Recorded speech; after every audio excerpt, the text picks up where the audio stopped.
Good morning from Vietnam, Victoria. Thanks a lot for joining our Inside Sharing show. This is a show we want to feature our speakers and the works that they do, so our audience can learn from our amazing speakers. So thanks a lot for joining us.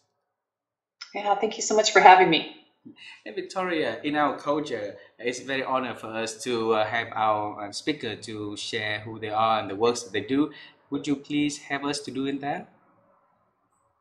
Sure, absolutely. So my name is Victoria Shiroma Wilson, and the work that I do is quite interesting and unique, I guess, in that I work with individuals as well as organizations to help them work through discovering their unique cultural identity in order to create better environments within the organization, as well as to leverage that for positive systemic change. And so the way I do that through my work is really threefold. I have a company called Exceptional Futures that works and delivers executive coaching as well as courses as well. And then finally, we also do some consulting with organizations that really want to get a better understanding of like what their unique culture is and how do they apply that to make positive change in the world. And why are you interested in doing the work that you're doing right now? Yeah, that's a great question. It really goes back to my childhood. So I was born and raised in a small island called Okinawa, which is, technically part of Japan, but geographically it is actually closer to Taipei than it is Tokyo. And it's a really interesting place because in many ways Okinawa has had a very unique culture. And then on top of that, it's also an area where there's a huge U.S. military presence. So you had all these cultures coming together, and I always felt like I was growing up in between all of them, right? And I'm also biracial. My father is Okinawan Japanese, and my mother is American. And so I always grew up on what we call the societal periphery. I was always like on the outside of culture looking in. And I really never understood how powerful that was until I started working, and people kept on saying, well, you have a very interesting perspective. You have a real, can you share with us more of this? Or, it's very innovative in the way you think. You think differently, right? And so I attributed that to the fact that I was really uniquely positioned to have this different vantage point throughout my entire life. And then, how did you start the study? Journey of your study. Can you share with us? Yeah, absolutely. It's a funny story actually. In that and I always say it began with a manifesto. Like a manifesto being this big public statement of what it is I wanted. So early in my career, I was working in tech. And I was doing strategic partnerships for tech, and I was working for like one failed startup after another. And so I remember back in 2002 at the Salt Lake City Olympics, I was invited to come and work a temporary position. And because I had just been laid off, and I was like, well, I don't have anything else to do, so I'll do this. Unfortunately, the job itself did not turn out well, right? I was just like, this is not what I wanted to be doing. So I remember going to a bookstore and sitting down and buying a journal and just writing out what I thought was going to be my professional manifesto. So I started writing, really thinking about like, what it is that I wanted. What do I want more from a career? Like, what kind of boss do I want to be working for? Things like that. And then I asked myself a question that really just made me stop writing. I put my pen down, and that was, what were the decisions that got me to this point? What's the question? So the question was, what were the decisions that got me to this point? And I remember thinking to myself, my goodness, like, what were those decisions? And I remembered a lot of that was never really my decisions. It was like the expectations, the cultural expectations that were placed on me. So I remember my father, who survived World War II, would always say, you need to work hard, do your best, go to good school, get a good job, have a good life, right? Yeah.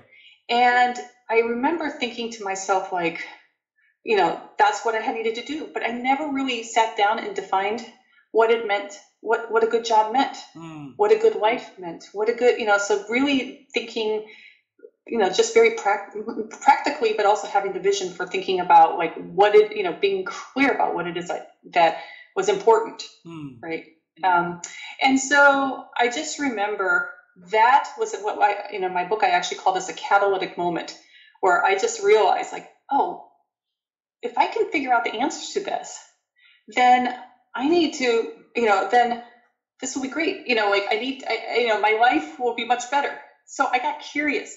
And then as I was talking to people and, I realized that there were so many of us that were kind of had that same expectations that, we had inherited and internalized. So in other words, we've drawn these messages, but we never really were clear for ourselves what it was. So I actually started studying that. I went back to graduate school, ended up getting a degree in psychology, then went back to graduate school again and ended up getting another degree in educational innovation. I really worked to get a better understanding of what it meant for the impact of culture, context on what we perceive to be change, right? And because change, when change is either introduced to us or we decide to make change, it infuses what's called uncertainty, right? And the problem is when any situation is uncertain, everything that we've inherited and internalized over the course of our entire life comes back to us because we try to use that as a guide, right? But if we're not aware of that, then it guides us, right? Wow. Rather than us making the decisions to guide it. Wow. So, Victoria, I want to bring you to that day in 2002, right? When you were doing the temp job in Utah, Salt Lake City. Is it Utah, right? And you asked yourself the question: what was the decision to make you to this point, right? And we would like to know, why did you ask yourself that big question back then? Was there any triggers, anything that that make you went to that bookstore and start to write down the list of questions, and then you had to the point you got to that question though? Yeah, I mean, what got me to the point at the bookstore was really just how profoundly terrible the job was. And I said, I need something different, right? But then the question itself, what got me to that point? What were the decisions that got me to this moment? It caught me by surprise, to be quite honest with you. I did not imagine going into it. I was just thinking I was going to write something that talks about, like, when I look for another job in the future, this is what I'm going to do differently, right? It was going to be more of a strategy document. And then, it just evolved into something so much bigger than that. And I feel like for many of us, we had this opportunity, right, to slow things down and to be able to ask ourselves the bigger questions. And that's one of the things that I love the most about coaching is that I help my clients slow down and I actually help to ask them the bigger questions, like the bigger, sometimes existential questions, like, what got you to this point? What it is, how can you work within the systems that you have to build something beautiful? Right. Well, Victoria, because a lot of, many speakers went to our show and said the biggest things that people fear is change, right? And this question was a very big question that led into a lot of amazing change. And that moment, you ask yourself the question that, help you to slow down and really think internally about everything that you would want to do, and then start everything, in the different directions. So we wanna ask about the courage that you gave to yourself for you to start everything from in the new direction. What did you give you? The words that you give you for advice, the words that you gave to yourself as motivation, inspiration for you to start everything again over. Yeah. So when I work with clients, and I actually went through this myself, I think the biggest fear is just being in an uncertain space, right? We don't know how it's going to turn out. And so we start asking ourselves questions like, are we going to fail? Right. And then I might ask somebody, or I even ask myself, what does it mean to fail? Right. And then in some ways, failure, when I talk to people, they're like, "Oh, it's not getting anywhere," or "I'm going to be in the same spot." And then, part of it is, well, then you're in the same, they're no different from where you are.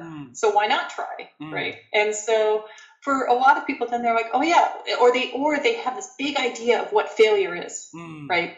And it's so in their mind, it's so big and scary. But once they start talking about it, they realize it's not so scary, right? It's just you've been holding it inside the whole time. So that's the one thing that I love doing that type of work, because it's just an opportunity to just kind of like draw that out and say, all right, so now that you have this all out there in front of you and you're examining it, then is it that scary, right? And so for some people, some people approach it from like, okay, it's very, they methodically, right? They say, okay, these are the things I need to knock out. Then I know what my actions are, right? And so for other people, then they, examine it more emotionally, and they say, you know what, I need to digest this, or I need to process this, or, and it's not that scary in the long run once it's out there, right? So it's a lot of emotions here. Very, very amazing. And so you've been working for corporate, and then you decided to start your own company also. So it's another step that's scary to a lot of people, including myself, right? And I would like to share this story, because we have a lot of friends who are executives, right? And they're working for corporations, at the top level, and then one day that they retire. And at that retiring time, we talk a lot during that period of time of their time, and there are two things we found in common. Okay, and first, they regret that they did not start their own company earlier, because they have the capability, the competencies to doing that. Second, they always wanted to write a book, and they did not do that. So we always try to tell them, hey, it's always time you can start to writing, you can start to start your own consulting firm, whatever that you want to do in this world.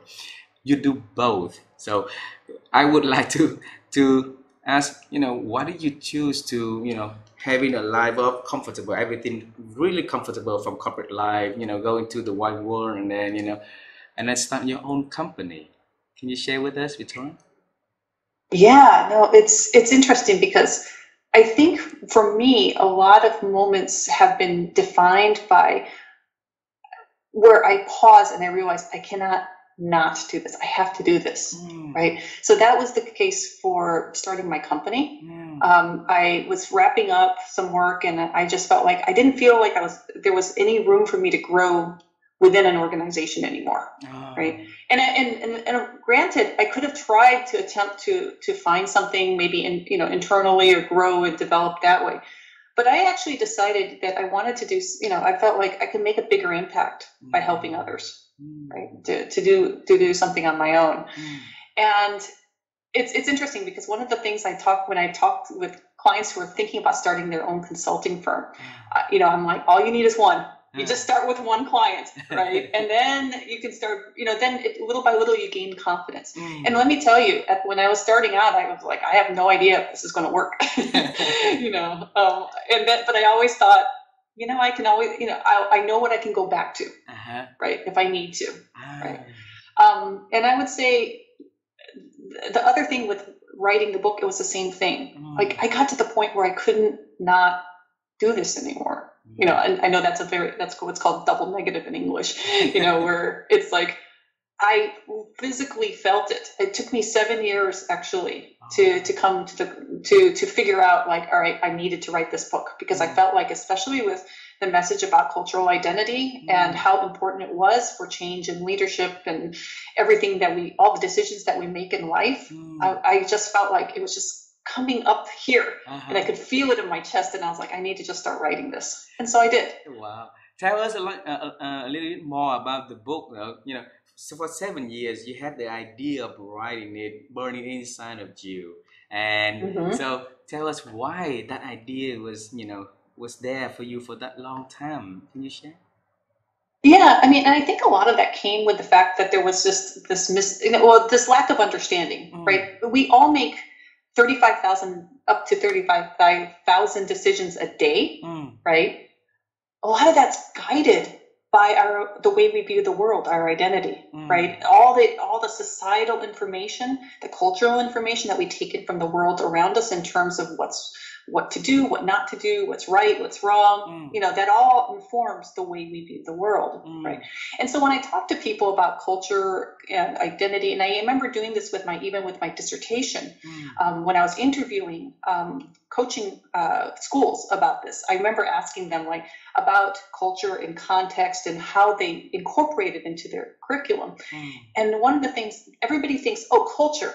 Then, oh, you must be talking about national culture or diversity, or so I felt like that there was this fundamental misunderstanding of what identity was, and the fact that everybody has an identity. Very few of us are in touch with it, and even fewer people know how to like use it when it comes to any kind of positive change we want to make in our life. I felt like it was really worth just giving it a shot and writing it. Even if nobody reads it, I felt like it needed to get out there. Well, I really admire the courageous and that you gave to yourself to get it happen and make it happen.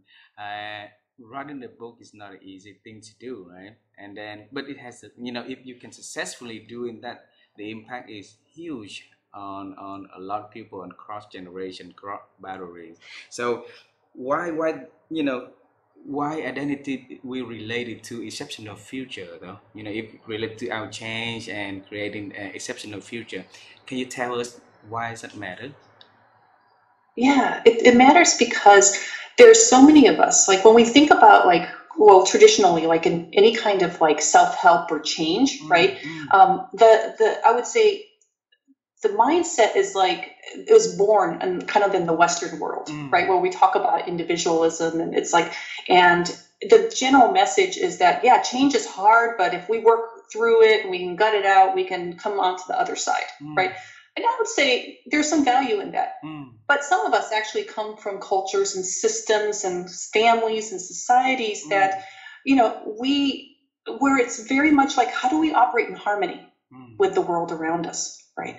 And so a lot of that stems down to awareness. And so when I talk about change, in my book, I put out this framework for change, right? And also talk about like, how do you work with your culture, right? How do you harness the power of that and then reframe that and be able to talk about, and really work with the people who love you and care about you and bring them along with you in your journey.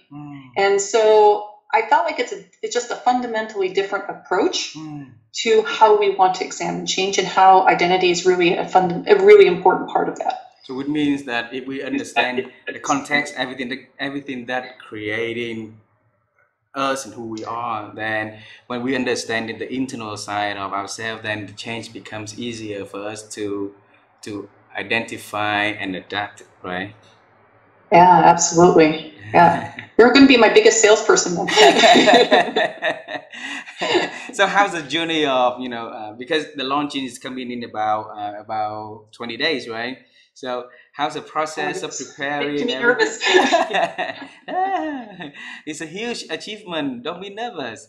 Where are you with the journey on that though?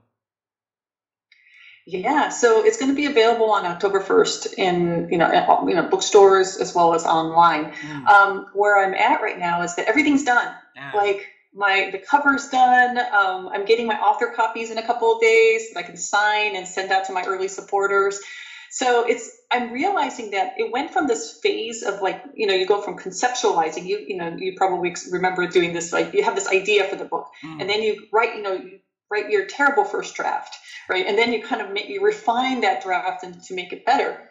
I think the one thing I wasn't prepared for in this whole process was not just the revisions, right? Just really, I think I went through many, many drafts of revisions, but then going to the next step of like making all these decisions, like these, what should a cover look like? How do I want to market this? And all these things that I can honestly say I'm not that strong with, but I figured that what's part of my strategy is to talk to interesting people and tell them about the book, and I'm so glad that you reached out. Hey, Victoria, we will definitely order some books from you. I would love to have your signature on that so that we can give it to our friends, our children as a way for them to learn and find their identity. So one day if they come to a bit time for them to change or make important decisions, then they can realize the framework of how the identity will impact and involve into the process of changing. So I will contact you for that in separately. For the time being, we want to ask more about the book. Okay, so who would be benefiting from reading your book then? Yeah, so it's interesting because one of the things that they ask is like, who's your target audience and everything like that. At a fundamental level, it's really anybody who is trying to go through this process of change, right? So, but they might not understand like what are the things that have been holding them back. Like sometimes people feel this pull away from this. And so one of the things I talk about in my book is called a slingshot quest, right? So it's a fun framework that says, okay, all you need is a guiding question. So come here with an idea of what question do you need answered, and then we walk you through each element of the book. So the book itself actually has a kind of like, I start with a story, and then I have a lesson, and then I have what they call reflective exercises, these questions to make you think a little bit more about your situation and your question. Right. And so the slingshot quest is very simple. If you're familiar with a slingshot, right, you have this elastic band that you pull back. And sometimes that's the societal tension that holds you back. And there's like all this energy here. Right. And what people don't realize is that we spend a lot of time trying to belong and trying to maintain our standing in the world. Right. And I said, with the right calibration, you can release that and actually you can soar. And go to great heights with that. So there's a lot of potential energy in your life. And so a lot of people get frustrated because they feel like they're spinning and they're not moving forward. Like they're like, I'm expending all this energy and I'm trying to figure this out, but I'm not moving forward in life. And so I'm hoping that this book can help them really understand like what they need to hold on to, what they need to let go of, and who they want to bring along in the process, because I think people are a fundamental part of that process. Wow. Absolutely.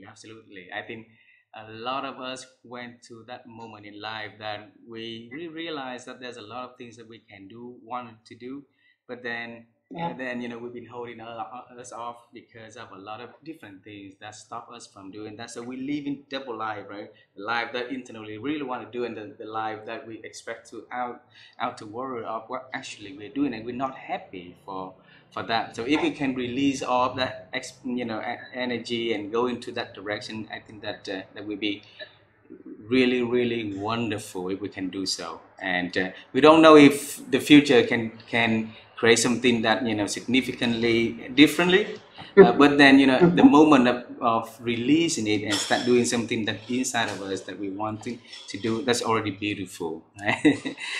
And Victoria, absolutely. Sorry. In the book, if you can pick one chapter that you want to share with us and the audience that you like most, what would that chapter be and why?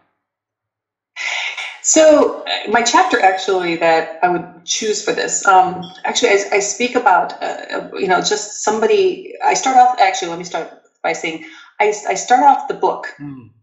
My first chapter is really the experience about a client of mine. His name is Randy, and he was what we call anchored in his world. So he had this wonderful life and house and family, and he had this wonderful job, right? And it's back to what you were saying in terms of all these things that kind of like are happening in your life. And so so over the course of a very short amount of time, he had a long-term relationship come to an end. He also had his child was graduating from high school. He decided to sell his house, and his job was actually, there was a reorg within his organization. His job was going to stop existing. And so one of the things that, so all of a sudden, all these things that were keeping him grounded within his world, and I call them identity anchors, right, were just being lifted one by one. And so he felt like really adrift. And so one of the things we did was, using the framework from the book, we actually designed a quest for him. So he, some of the big questions he said, it's like, well, where should I live?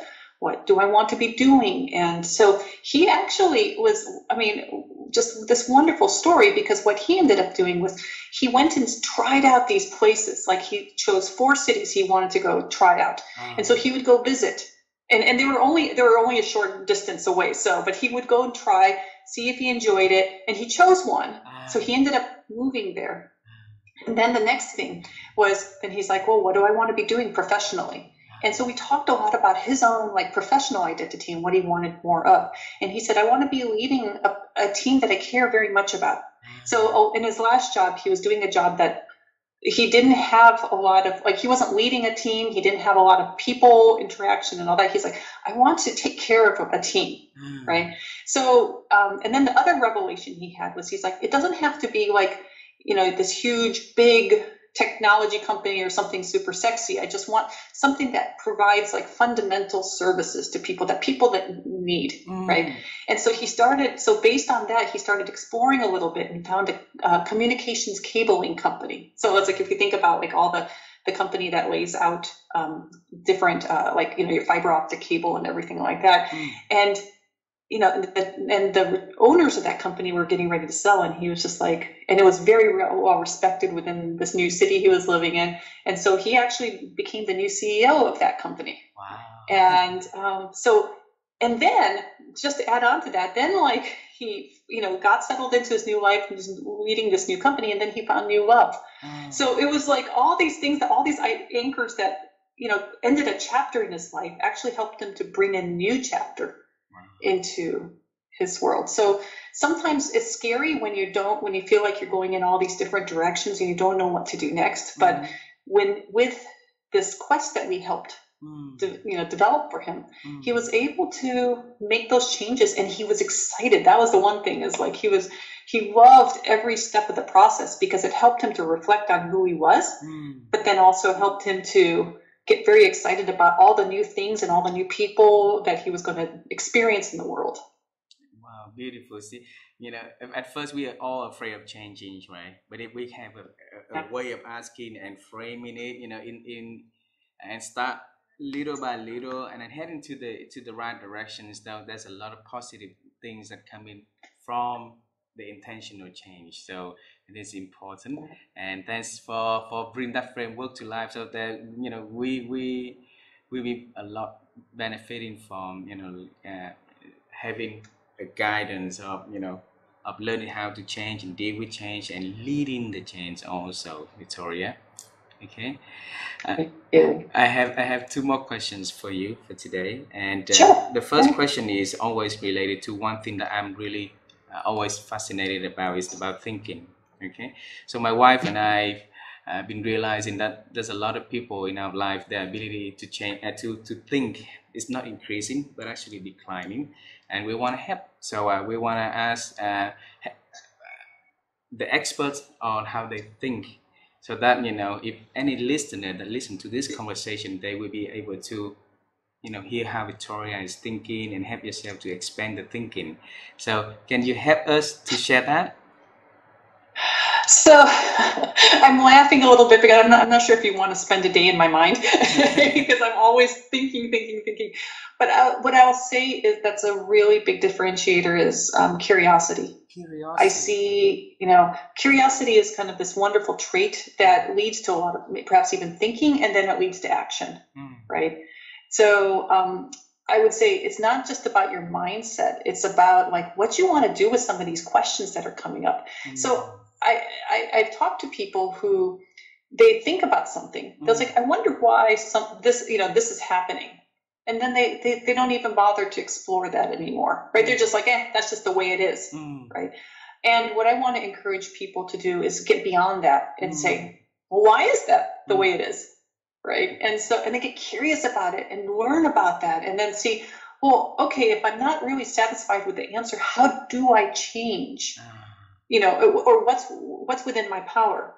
And so one of the things that I talk about, you know, with my clients as well as in my book, is that everybody thinks that the problems of the world are too big, right? And I'm not necessarily saying that you as an individual are going to make that change, you know, but who else can you work with to be able to drive positive change, right, in the world around us.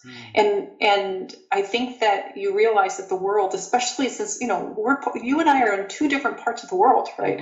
But the fact that we're talking and that we have the communications and the technology and the ability to connect like this. I mean, imagine if many of us, like, we're all starting to get curious about these challenges and get together. Yeah. Why not? Why not? Right? We can do this. Yep. I think curiosity is so beautiful, and we hope that if the people out there can give it a little bit more time, don't quit on this too early. Just give it a little more time, ask a little bit more question, dig a little bit deeper. Then actually, there's so many things that we can unveil from just doing that already, right? So many positive things we can create and bring to the world. And yes, thanks for sharing. Curiosity is fundamental. Fundamental. Can I add one more thing to that? Yes, please. So I'll add one more thing, and that would be patience. Right. So a lot of people, I think you mentioned that you have some friends who, they want to do all these things, right? And then they get frustrated because they're like, I want something different, but I can't do something different. And I always tell them to think about, well, you're not doing it now. Doesn't mean that you'll never do it. And I think that's where a lot of people get mixed that up. Yep. Right. They think if I'm not doing it now, I'll never do it. So then I always say, well, you're not doing it yet, but if you add the word yet to the equation, and people then, when I mention it to the clients, they're like, oh, right. But okay, then what do I need to do to do this, to make this change in my life? So be patient with yourself, be generous with yourself. And even if you take one step forward and take two steps back, then be patient and forgiving and say, okay, what can I do differently tomorrow? The word, just adding one word yet in there has already changed the whole answer, right? So the whole, and then create a whole new set of questions for possible changes, for possibilities. Yes. Yep. So that's the power of words that we can ask to ourselves, and then if we know how to leverage that and asking the right kind of questions to us, then I think that it's so beautiful of what we can become. All right. Yes. Victoria, I will have the last question for you. So we understand your past interests, the current work that you are doing, and we always wanted to know, curious about the future that you're heading. All right.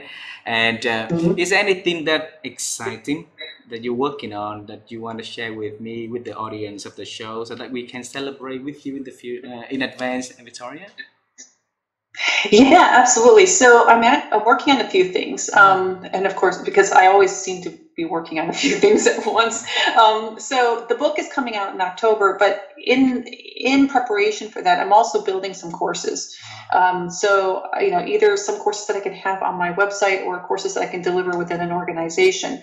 One is based on specifically this whole notion of how do I say, the whole notion of change, right? And it deepens what we're talking about in the book and like helps people get more support. I'm also working on another course, kind of like, and I'm playing with this idea right now, but it's kind of like, how do your, like things like your professional identity, and then also this notion of like, how do you quit the job that everybody else brags about? So when you're thinking about working in a very prestigious job, and you don't know, like, all right, I do want to leave, but I'm not sure where to go next. I'm hoping to do that, to create some courses around that as well. Wow. Thanks for doing that, Victoria. A lot of us actually is trapped in the world that we want to become, to live in, and with the world that we actually in, that we're not happy doing and not happy living. So if we can break that ceiling, if we can break that boundaries and start start to change and doing something that we love, I think that the conversation that we can carry to our friends, to our children, to our, will be a lot more positive, right? So thanks a lot for having to create that framework and helping to create the program so that people can learn and reflect and start to make decisions that big in their life, Victoria. So we really appreciate that you're spending your time and joining our program. We really admire all the works you do, the courageous that you've been giving to yourself, and then giving to others so that they can be courageous enough to and brave enough to make big decisions in their life toward positive change and create an exceptional future, right? So, Thank you so much. yeah, I hope that one day if you travel to my country, I will be so happy to give you a hug and my wife and I will take you around town to show how our culture, our contacts, and and lifestyle in Vietnam also. Okay. I would love that. Thank you so much. You're very welcome. Victoria, have a beautiful Sunday evening, and I look forward to seeing you soon. Good luck with the book. I'm sure it's going to be a very exciting journey ahead, and there will be a lot of people benefiting from reading and learning from what you share. Okay? Great, wonderful. Thank you. Okay. Bye bye for now. Bye. Bye.